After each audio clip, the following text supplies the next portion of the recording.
Howdy y'all, back today with a quick one about the Central PA ComicCon yesterday.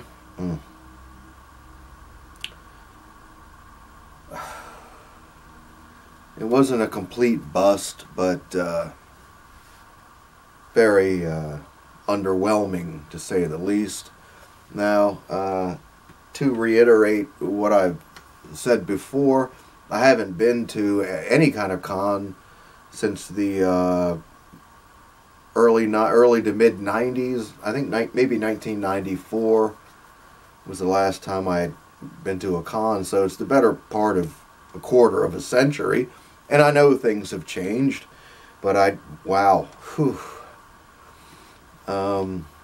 Cons in the 80s and 90s were always just wall-to-wall comics.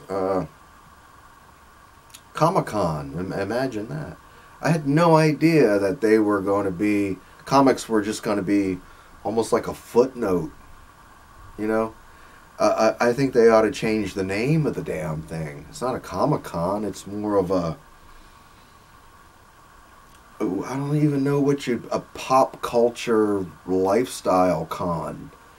You know, there must have been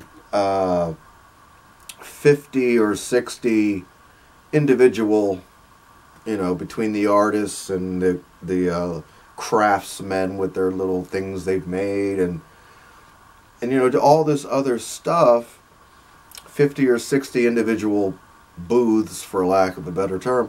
There were only maybe 1, 2, 3, 4, 5, 6 or 8 people that sold comic books. I mean, it was like, it just blew my mind. And even then, there wasn't even any good eye candy, like on the walls and stuff. You know, no Golden Age Superman or Batman or no Amazing Fantasy 15 FF1. I mean, not even anything like remotely like that. The biggest wall book I saw was like Amazing Spider-Man 129 and a Hulk 181 with the corner torn off. I mean, I'm like, what? Where am I? Where am I? Terrible. No ECs whatsoever. Sorry, Nick. None. Zero. Not a single EC in the house. I was really only looking for like one specific book other than ECs, and it's a Silver Surfer book, and of the original Silver Age run, and I think I saw a total of 3 issues of the Silver Surfer, and they were all like good to very good. Really incredibly disappointing.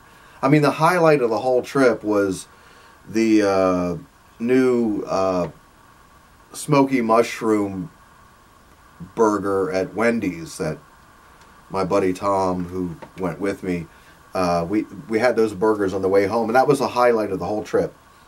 Oh, and saying hi to Brutus Beefcake. I kind of walked past him. I forgot he was going to be there. You know, I don't watch wrestling or anything, but I know who he is or whatever.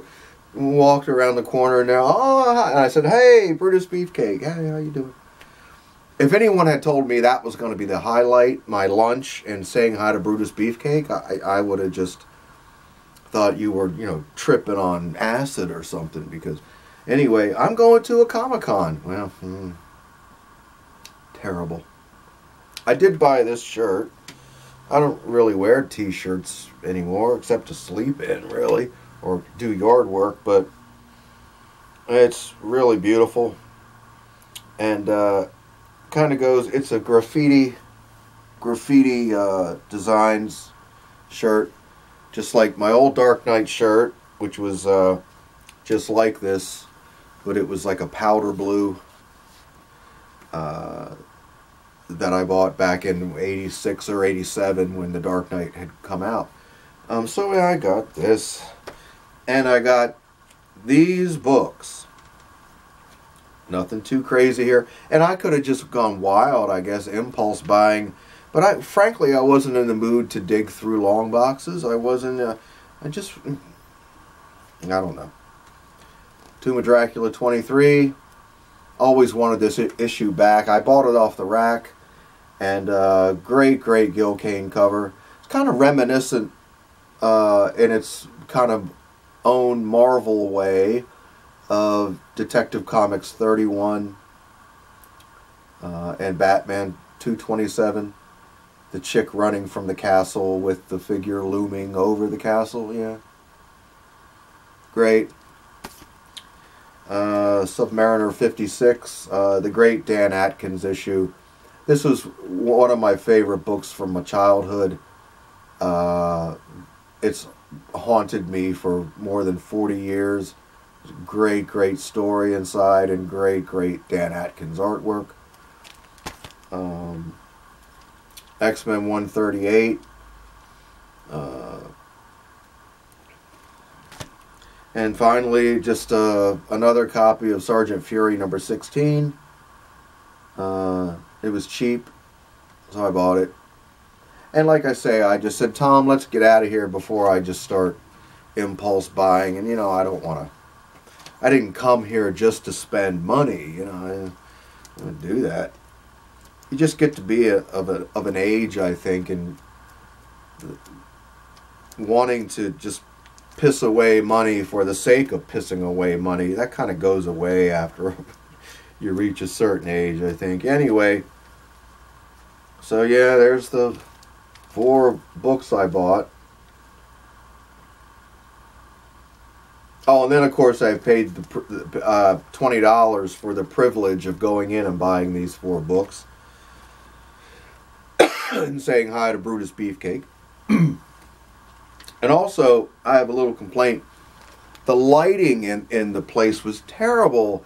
You know, I'm looking at these books trying to evaluate something of a grade. It was like the lighting in there was like a freaking cocktail lounge or something. You know, it's like, turn the damn lights on, folks.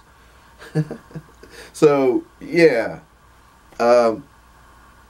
Terrible.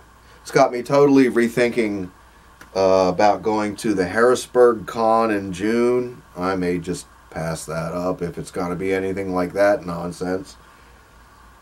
And not to mention, some of those cosplayers, I'd never seen cosplayers before. Some of them were just freaking me out, man. And I'm a hard man to shock, man. All I'm going to say is I saw people wearing bodysuits and things that should not have been wearing bodysuits. And it was... Ugh. Anyway. So yeah, I'm probably not going to bother with the Harrisburg Con. And if I'm going to do any con this year, it will be Baltimore in September. Baltimore is much easier to get in and out of than Philadelphia. I've made way too many trips to Philadelphia over the last 35 years. Philadelphia is not a fun city to try and get in and out of. So I'm not even thinking about going to Philadelphia. So Baltimore will be the only con that I'm shooting for at this point. Anyway, that's it. And I didn't even take any video. I was so depressed by the whole thing. And there was nothing to video. You know. There was nothing to video. So,